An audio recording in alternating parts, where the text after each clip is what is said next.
മനുഷ്യന്റെ ഏറ്റവും വലിയ ശത്രു ആരാണ്? പുറത്തുള്ള ശത്രുക്കളെ നമുക്ക് എളുപ്പത്തിൽ തിരിച്ചറിയാം, അവരിൽ നിന്ന് ഓടിയൊളിക്കാനും സ്വയം പ്രതിരോധിക്കാനും നമുക്ക് കഴിഞ്ഞേക്കും. എന്നാൽ ഒരു ഇരുട്ടറയേക്കാൾ കറുത്ത നിശബ്ദതയുമായി നമ്മുടെ ഉള്ളിൽ തന്നെ ഒളിച്ചിരിക്കുന്ന ആ ശത്രുവിനെ നമ്മൾ എങ്ങനെ നേരിടും?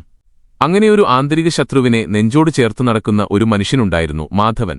ആരും ശ്രദ്ധിക്കാതെ പോകുന്ന ഒരു വലിയ നഗരത്തിന്റെ കോണിലെ തിരക്കൊഴിഞ്ഞ ഒരു പഴയ ചായക്കടയിൽ അവനെ എപ്പോഴും കാണാമായിരുന്നു. കാഴ്ചയിൽ അവൻ തികച്ചും സാധാരണക്കാരനായിരുന്നു, മുഖത്തെപ്പോഴും ഒരു പ്രശാന്തത സൂക്ഷിച്ച മനുഷ്യൻ. പക്ഷേ ആ ശാന്തത വെറുമൊരു കപടമുഖം മാത്രമായിരുന്നു എന്നതാണ് സത്യം. ഉള്ളിൽ ചിന്തകളുടെ കറുത്ത കടൽ ഇരമ്പിയാർക്കുമ്പോഴും പുറമേക്ക് അവൻ ഒന്നും അറിയാത്തവനെപ്പോലെ ശാന്തനായി അഭിനയിക്കുകയായിരുന്നു. നമ്മളിൽ ഭൂരിഭാഗം പേരും ജീവിക്കുന്നത് ഇന്നിലല്ല, ഒന്നുകിൽ മൺമറഞ്ഞുപോയ ഇന്നലെകളുടെ ഓർമ്മകളിൽ, അല്ലെങ്കിൽ ഇനിയും ജനിച്ചിട്ടില്ലാത്ത നാളെകളെക്കുറിച്ചുള്ള ആശങ്കകളിൽ. മാധവനും ചെന്നുപെട്ടത് ഇതേ കെണിയിലായിരുന്നു. രാത്രികളിൽ ലോകമുറങ്ങുമ്പോൾ തന്റെ തലയിണയിലേക്ക് വീഴുന്ന ഓരോ ചിന്തയും അവന്റെ നെഞ്ചിനെ വല്ലാതെ ശ്വാസം മുട്ടിച്ചു. ഞാൻ ചെയ്തതൊക്കെ തെറ്റായിരുന്നോ? മറ്റുള്ളവർ എന്നെക്കുറിച്ച് എന്തായിരിക്കും ചിന്തിക്കുന്നത്? നാളെ എന്റെ ജീവിതം ഇരുട്ടിലാകുമോ? എന്നിങ്ങനെയുള്ള ചോദ്യങ്ങൾ മൂർച്ചയുള്ള മുള്ളുകളെപ്പോലെ അവന്റെ മനസ്സിനെ കുത്തിനോവിച്ചുകൊണ്ടേയിരുന്നു. ലോകം അതിനെ അമിതചിന്ത എന്ന് ലളിതമായി വിളിച്ചപ്പോൾ മാധവന് അത് ഉള്ളിൽ നീറിപ്പുകയുന്ന ഒരു നരകം തന്നെയായിരുന്നു. രാവിലെ സൂര്യനുദിക്കുന്നതോടെ ലോകം വീണ്ടും സജീവമാകും. ആളുകൾ ചിരിക്കും, പരസ്പരം സംസാരിക്കും, ജീവിതപ്പാച്ചിലിൽ പരക്കം പായും. പക്ഷേ മാധവന്റെ ഉള്ളിലെ ഇരുട്ടിനു മാത്രം ഒരു മാറ്റവുമുണ്ടായില്ല. അവൻ സ്വന്തം ചിന്തകളുടെ തടവുകാരനായി മാറിക്കഴിഞ്ഞിരുന്നു. ഒരു ചരടില്ലാത്ത പാവയെപ്പോലെ മനസ്സ് അവനെ തന്റെ വിരൽത്തുമ്പിലിട്ടാട്ടുകയായിരുന്നു. നീ ഒരു തോറ്റവനാണ് എന്ന് മനസ്സ് മന്ത്രിക്കുമ്പോൾ അവനത് പൂർണ്ണമായും വിശ്വസിച്ചു. നിന്നെ ഇനി ആർക്കും ആവശ്യമില്ല എന്ന് ഉള്ളിൽ നിന്ന് കേൾക്കുമ്പോൾ അവൻ ഈ ലോകത്തിൽ നിന്ന് ഒരു കൂടുതൽ പിന്നിലേക്ക് ഉൾവലിഞ്ഞു. ഈ സമൂഹം എപ്പോഴും ജയിച്ചവർക്കൊപ്പം മാത്രമേ നിൽക്കൂ. വേദനിക്കുന്നവന്റെ ഉള്ളറിയാൻ ഇവിടെ ആർക്കും സമയമില്ല. മാധവന്റെ ഈ നിശബ്ദതയെ ആളുകൾ ഭ്രാന്തെന്ന് വിളിച്ച് പരിഹസിക്കാൻ തുടങ്ങി. ചിലർ അവനെ പൂർണ്ണമായി ഒറ്റപ്പെടുത്തിയപ്പോൾ ഒരു ശാപത്തെയെന്ന പോലെ സമൂഹം അവനെ തള്ളിക്കളഞ്ഞു. കൂടെയുണ്ടാകുമെന്ന് ഉറച്ചു വിശ്വസിച്ചവർ പോലും അവന്റെ ഈ മാനസികവും ആത്മീയവുമായ തകർച്ച കണ്ടപ്പോൾ പടിയിറങ്ങിപ്പോയി. അവൻ അനുഭവിച്ച ആ വേദന പുറത്തു കാണിക്കാൻ കഴിയുന്നതിലും അപ്പുറമായിരുന്നു. കാരണം ശരീരത്തിലേൽക്കുന്ന മുറിവുകൾക്ക് മരുന്ന് പുരട്ടി ഉണക്കാൻ കഴിഞ്ഞേക്കും, എന്നാൽ മനസ്സിൽ വീഴുന്ന അദൃശ്യമായ മുറിവുകളെ സുഖപ്പെടുത്താൻ ഏത് വൈദ്യനാണ് സാധിക്കുക? അവൻ കരഞ്ഞത് കണ്ണീരൊഴുക്കിയായിരുന്നില്ല, മറിച്ച് ഉള്ളിലെ ചോരയൊഴുക്കിയായിരുന്നു. ഒടുവിൽ ഒരു രാത്രി ജനാലപ്പടിയിലൂടെ പെയ്യുന്ന കനത്ത മഴയിലേക്ക് നോക്കി അവൻ നിന്നു. ചുറ്റും കനത്ത അന്ധകാരമായിരുന്നു, ഉള്ളിലാകട്ടെ അതിലും വലിയ ഇരുട്ടും. തലച്ചോറിലെ ചിന്തകളുടെ ആ കോലാഹലവും ശബ്ദങ്ങളും സഹിക്കാൻ കഴിയാതെ അവൻ തന്റെ രണ്ട് ചെവികളും കൈകൾ കൊണ്ട് അമർത്തിപ്പിടിച്ചു. എന്നിട്ടും ആ ഭീകരശബ്ദങ്ങൾ ഉള്ളിൽ മുഴങ്ങിക്കൊണ്ടേയിരുന്നു. ഇനി എനിക്ക് വയ്യ എന്ന് അവന്റെ ചുണ്ടുകൾ പതുക്കെ മന്ത്രിച്ചു. സ്വന്തം മനസ്സിന്റെ അടിമയായി ജീവിച്ച് സ്വയം നഷ്ടപ്പെട്ടുപോയ ഒരു മനുഷ്യന്റെ ആ അവസാന നിലവിളി കേൾക്കാൻ ആ കനത്ത മഴയത്ത് ആരുമുണ്ടായിരുന്നില്ല. അവൻ ശരീരം കൊണ്ട് ജീവനോടെയുണ്ടായിരുന്നു എന്നത് ശരിയാണ്, പക്ഷേ ഉള്ളിലെ മനുഷ്യൻ എന്നെന്നോ മരിച്ചുപോയിരുന്നു. ഈ ആന്തരിക നരകത്തിൽ നിന്നും, ലോകത്തിന്റെ ക്രൂരമായ അവഗണനകളിൽ നിന്നും രക്ഷപ്പെടാൻ ഒടുവിൽ മാധവൻ ഒരു തീരുമാനമെടുത്തു. ആരോടും ഒരക്ഷരം പോലും പറയാതെ ഇരുട്ടിന്റെ മറവിൽ അവൻ ആ നഗരം വിട്ട് ഇറങ്ങി നടന്നു, എങ്ങോട്ടെന്നില്ലാതെ. പക്ഷെ താൻ ഓടിയൊളിക്കാൻ ശ്രമിക്കുന്നത് സ്വന്തം നിഴലിൽ നിന്നാണെന്ന സത്യം അവൻ അപ്പോഴും മറന്നുപോയിരുന്നു. മനസ്സ് കൂടെയുള്ളിടത്തോളം കാലം ഏത് കാട്ടിൽ പോയൊളിച്ചാലും ഈ നരകം തുടരുക തന്നെ ചെയ്യുമെന്ന് അവൻ അറിഞ്ഞതേയില്ല. അവന്റെ ഈ യാത്ര എവിടെയായിരിക്കും അവസാനിക്കുക? വഴിമുട്ടിപ്പോയ ആ ജീവിതത്തിലേക്ക് വെളിച്ചമായി മാറാൻ പോകുന്ന ആ കാഴ്ച എന്തായിരിക്കും? ശാരീരികമായി നമ്മൾ എത്രത്തോളം അധ്വാനിച്ചാലും ശരീരം മാത്രമേ തളരുകയുള്ളൂ. ഒരു രാത്രിയിലെ ഉറക്കം കൊണ്ട് ആ ക്ഷീണമൊക്കെ പമ്പകടക്കും. എന്നാൽ പ്രാണനേക്കാൾ ഏറെ സ്നേഹിച്ചവരും ജീവനായി കരുതിയവരും ചേർന്ന് നെഞ്ചിലേക്ക് തറച്ചുതരുന്ന ചില ചതികളുണ്ട്. അത് മനുഷ്യനെ മാനസികമായി പൂർണ്ണമായും തകർത്തുകളയും. നഗരത്തിന്റെ ആകത്തുകയായ തിരക്കുകളിൽ നിന്നും കോലാഹലങ്ങളിൽ നിന്നും ഒരുപാട് അകലേക്ക് ഭാരമേറിയ പാദങ്ങളോടെ നടന്നു നീങ്ങുമ്പോഴും മാധവന്റെ മനസ്സിൽ ആ പഴയ മുഖങ്ങൾ മാത്രമായിരുന്നു തെളിഞ്ഞുവന്നത്. തന്റെ പതനത്തിൽ സന്തോഷിച്ചവർ, തന്റെ നിസ്സഹായാവസ്ഥയെ വെറുമൊരു തമാശയായി കണ്ട് ചിരിച്ചവർ. സ്വന്തം ഹൃദയം പകുത്തു നൽകി അവൻ വിശ്വസിച്ച ഒരേയൊരു സൗഹൃദമുണ്ടായിരുന്നു അവന്. പ്രതിസന്ധികളിൽ തണലാകുമെന്നും സങ്കടങ്ങൾ തുറന്നു പറയാൻ ഈ ഭൂമിയിൽ അവശേഷിക്കുന്ന ഒരേയൊരു ആശ്രയമെന്നും അവൻ കരുതിയ ആ സുഹൃത്ത്. പക്ഷേ ജീവിതത്തിലൊരിക്കൽ അവനൊരു തെറ്റുപറ്റിയപ്പോൾ, ചുറ്റുമുള്ള ലോകം മുഴുവൻ അവനെ കുറ്റപ്പെടുത്തിയപ്പോൾ ആ സുഹൃത്ത് തന്നെയാണ് അവനെ ഏറ്റവും വലിയ കെണിയിലേക്ക് തള്ളിയിട്ടത്. ഒടുവിൽ വ്യാജമായ കണ്ണീരൊഴുക്കി മാധവന്റെ ആയുഷ്കാലത്തെ സമ്പാദ്യവും അന്തസ്സും വരെ അവൻ കവർന്നെടുത്തു.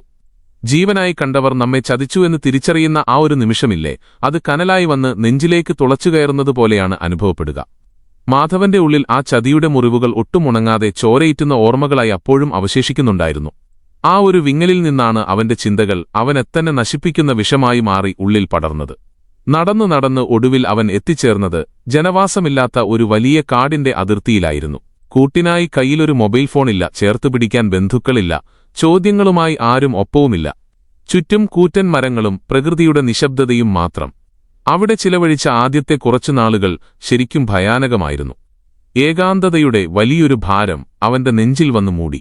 നമുക്ക് ചുറ്റും ആളുകളുണ്ടാകുമ്പോൾ നമ്മുടെ ശ്രദ്ധ എളുപ്പത്തിൽ ബാഹ്യമായ കാര്യങ്ങളിലേക്ക് തിരിയും.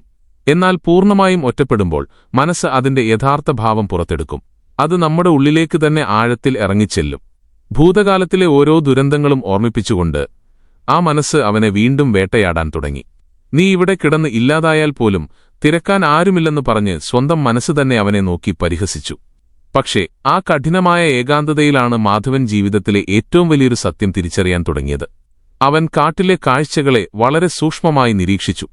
ഈ കാട്ടിൽ എത്രയോ ജീവജാലങ്ങളുണ്ട്, അവയൊന്നും നാളെക്കുറിച്ച് ആലോചിച്ച് ഒട്ടും ആകുലപ്പെടുന്നില്ലല്ലോ. ഒരു മരം അതിന്റെ ഇലകൾ കൊഴിയുമ്പോൾ സങ്കടപ്പെട്ട് കരയുന്നില്ല. അത് പുതിയ ഇലകൾ തളിർത്തുവരുമെന്ന പ്രതീക്ഷയിൽ നിശബ്ദമായി പ്രകൃതിയെ കാത്തുനിൽക്കുന്നു. പ്രകൃതിക്ക് ഒന്നിനെക്കുറിച്ചും യാതൊരു പരിഭവങ്ങളുമില്ല, കാരണം പ്രകൃതി ജീവിക്കുന്നത് ഈ കാണുന്ന നിമിഷത്തിലാണ്. അവൻ അവിടെയുണ്ടായിരുന്ന ഒരു വലിയ പാറപ്പുറത്തിരുന്ന് തന്റെ ശ്വാസത്തിലേക്ക് പതുക്കെ ശ്രദ്ധ കേന്ദ്രീകരിക്കാൻ ശ്രമിച്ചു. തണുത്ത കാറ്റ് അവന്റെ ശരീരത്തെ തലോടി കടന്നുപോയി. ആ നിമിഷം അവന്റെ ഉള്ളിൽ ഒരു പുതിയ ദാർശനിക ചിന്ത ഉണർന്നു. ഈ ലോകത്ത് നമ്മൾ അനുഭവിക്കുന്ന ദുരിതങ്ങൾക്കൊന്നും കാരണം പുറത്തുള്ള മനുഷ്യരല്ല. അവർ ഒരുപക്ഷേ നമ്മളെ ചതിച്ചിട്ടുണ്ടാകാം, അല്ലെങ്കിൽ ഉപേക്ഷിച്ചു പോയിട്ടുണ്ടാകാം. പക്ഷേ അതിനുശേഷവും നമ്മൾ അനുഭവിക്കുന്ന ആ നരകതുല്യമായ വേദനയുണ്ടല്ലോ, അത് ആ മനുഷ്യർ തരുന്നതല്ല. അത് നമ്മുടെ സ്വന്തം മനസ്സ് ആ പഴയ ഓർമ്മകളെ വീണ്ടും വീണ്ടും ഹൃദയത്തിൽ ജീവിപ്പിച്ചു നിർത്തുന്നതുകൊണ്ട് മാത്രം ഉണ്ടാകുന്നതാണ്. നമ്മളെ ചതിച്ചവർ എപ്പോഴോ അവരുടെ വഴിക്ക് പോയി കഴിഞ്ഞു. എന്നാൽ അവരെക്കുറിച്ച് ഓർത്ത് ഇപ്പോഴും സ്വന്തം ജീവിതം നശിപ്പിക്കുന്നത് മാധവനാണ്. അങ്ങനെയെങ്കിൽ ആരാണ് ഇവിടെ യഥാർത്ഥ ശത്രു? തന്നെ വേദനിപ്പിച്ചു കടന്നുപോയ ആ പഴയ സുഹൃത്തോ, അതോ ആ വേദനയെ ഇപ്പോഴും നെഞ്ചിലേറ്റി നടന്നു തന്നെ കൊല്ലുന്ന സ്വന്തം മനസ്സോ? അത് വലിയൊരു തിരിച്ചറിവിന്റെ തുടക്കമായിരുന്നു. ഇരുണ്ട ആകാശത്ത് മേഘങ്ങൾക്കിടയിലൂടെ തെളിയുന്ന ഒരു ചെറിയ നക്ഷത്ര വെളിച്ചം പോലെ മാധവന്റെ മനസ്സിലെ ഇരുട്ടിലേക്ക് ആത്മീയതയുടെ ആദ്യത്തെ കിരണം പതിക്കാൻ തുടങ്ങി. അവൻ ഒരു കാര്യം കൃത്യമായി മനസ്സിലാക്കി: തന്റെ മനസ്സ് ഒരു ഭ്രാന്തൻ കുരങ്ങനെപ്പോലെയാണ്. അത് ഭൂതകാലത്തിലെ ചതിയിലേക്കും ഭാവിയിലെ ഭയത്തിലേക്കും മാറി മാറി ചാടിക്കൊണ്ടിരിക്കുകയാണ്. അതിനെ ചങ്ങലക്കിട്ട് നിയന്ത്രിക്കേണ്ടത് പുറത്തുനിന്നുള്ള ആരുമല്ല, താൻ തന്നെയാണ്. ആ വലിയ കാടിന്റെ നിശബ്ദതയിൽ ഒരു ആൽമരത്തിന്റെ ചുവട്ടിൽ അവൻ ശാന്തമായി കണ്ണുകൾ അടച്ചിരുന്നു. ആന്തരികമായ ഒരു വലിയ മാറ്റത്തിന്റെ തുടക്കമായിരുന്നു അത്.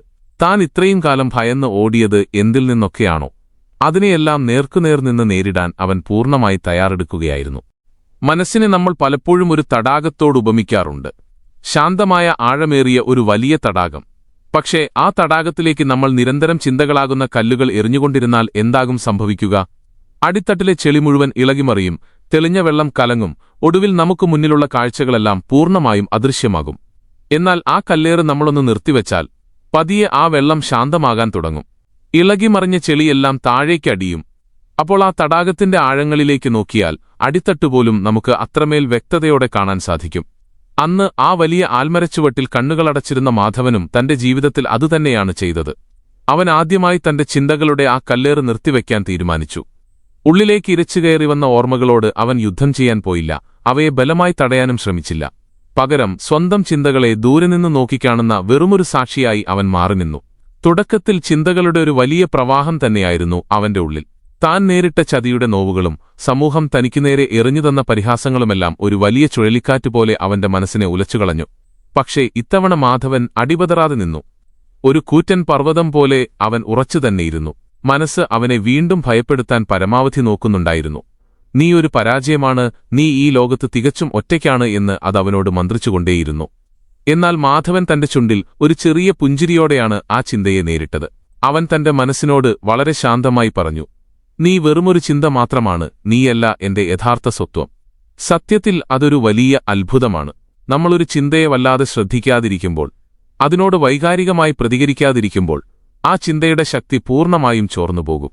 തെളിഞ്ഞ ആകാശത്ത് മേഘങ്ങൾ വന്നുപോകുന്നതുപോലെ അവന്റെ ഉള്ളിൽ നിറഞ്ഞ ആ കറുത്ത ചിന്തകളും പതിയെ വന്നു, ഒടുവിലൊന്നുമല്ലാതെ മാഞ്ഞുപോയി. ആ നിമിഷത്തിൽ മാധവന്റെ ഉള്ളിലേക്ക് കനത്ത ഒരു നിശബ്ദത പെയ്തിറങ്ങി. അതൊരു ശൂന്യതയല്ലായിരുന്നു, മറിച്ച് വല്ലാത്തൊരു ആത്മബലമായിരുന്നു അത്.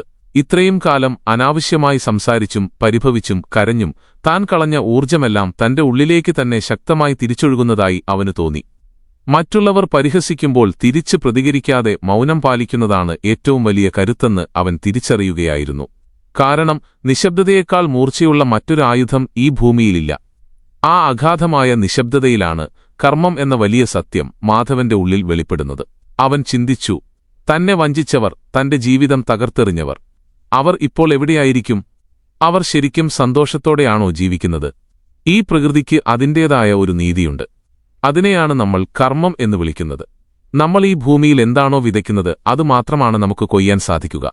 വിഷവിത്തുകൾ പാകിയിട്ട് അവിടെ അമൃത് വിളയുമെന്ന് പ്രതീക്ഷിക്കുന്നതിൽ എന്താണ് അർത്ഥമുള്ളത്?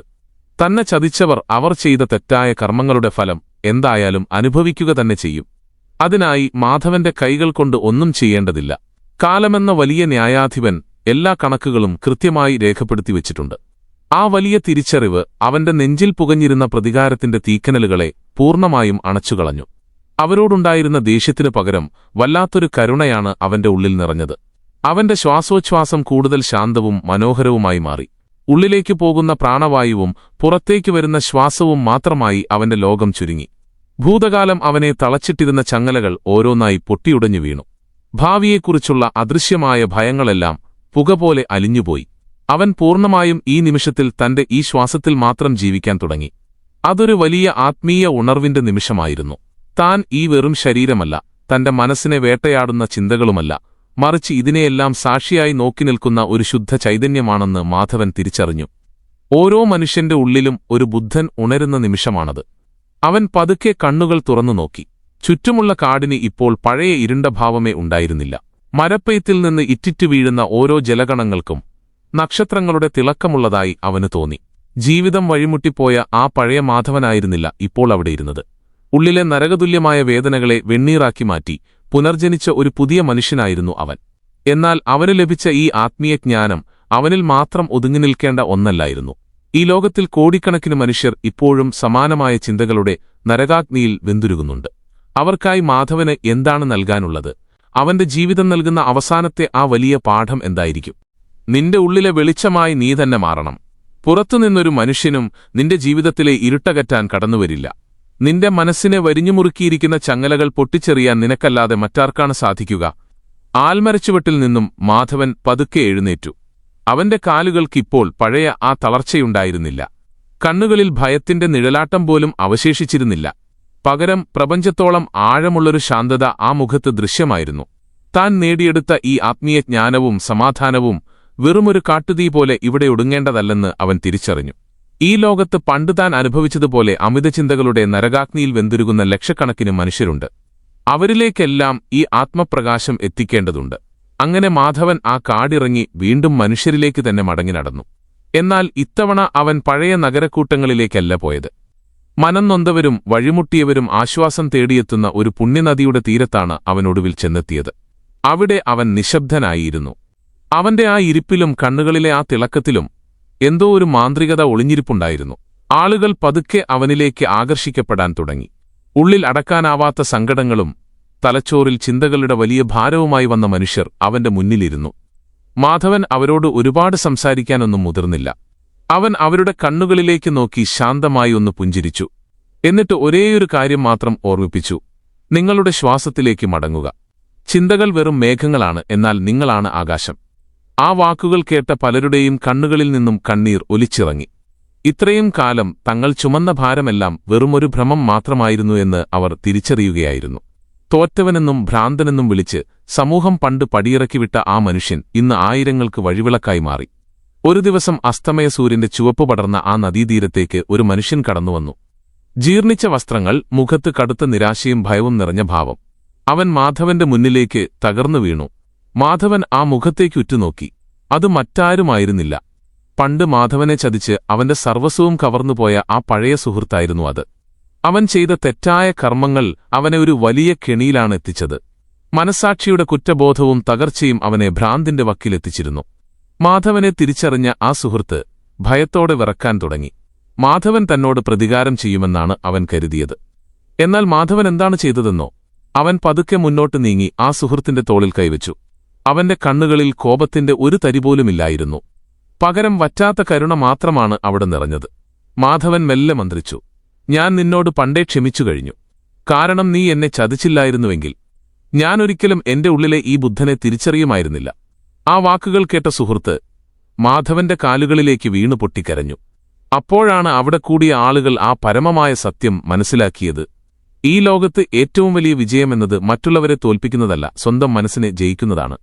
നിന്നെ വേദനിപ്പിച്ചവരോട് പ്രതികാരം ചെയ്യാൻ നീ ഇറങ്ങിപ്പുറപ്പെടുമ്പോൾ നീയും അവരെപ്പോലെ തന്നെയായി മാറുകയാണ്. എന്നാൽ അവരോട് ഹൃദയം തുറന്ന് ക്ഷമിച്ച് നീ നിശബ്ദനാകുമ്പോൾ നീ പ്രപഞ്ചത്തോളം ഉയരുകയാണ് ചെയ്യുന്നത്. ജീവിതം നിങ്ങളെ എത്ര തല്ലിക്കൊഴുത്തിയാലും ആര് നിങ്ങളെ ഒറ്റപ്പെടുത്താലും ഒരു കാര്യം എപ്പോഴും ഓർക്കുക, നിങ്ങളുടെ ഉള്ളിൽ തികച്ചും ശാന്തമായ ഒരിടമുണ്ട്. അങ്ങോട്ട് പ്രവേശിക്കാൻ നിങ്ങളുടെ ശ്വാസത്തിന് മാത്രമേ സാധിക്കൂ. നാളെയെക്കുറിച്ചുള്ള ഭയവും ഇന്നലെയെക്കുറിച്ചുള്ള സങ്കടവും മാറ്റിവെച്ച് ഈ നിമിഷത്തിൽ ജീവിക്കാൻ ശീലിക്കുക. കാരണം ഈ നിമിഷം മാത്രമാണ് യഥാർത്ഥ സത്യം. മാധവൻ ആ നദീതീരത്തു നിന്നും പതുക്കെ എഴുന്നേറ്റ് നടന്നു.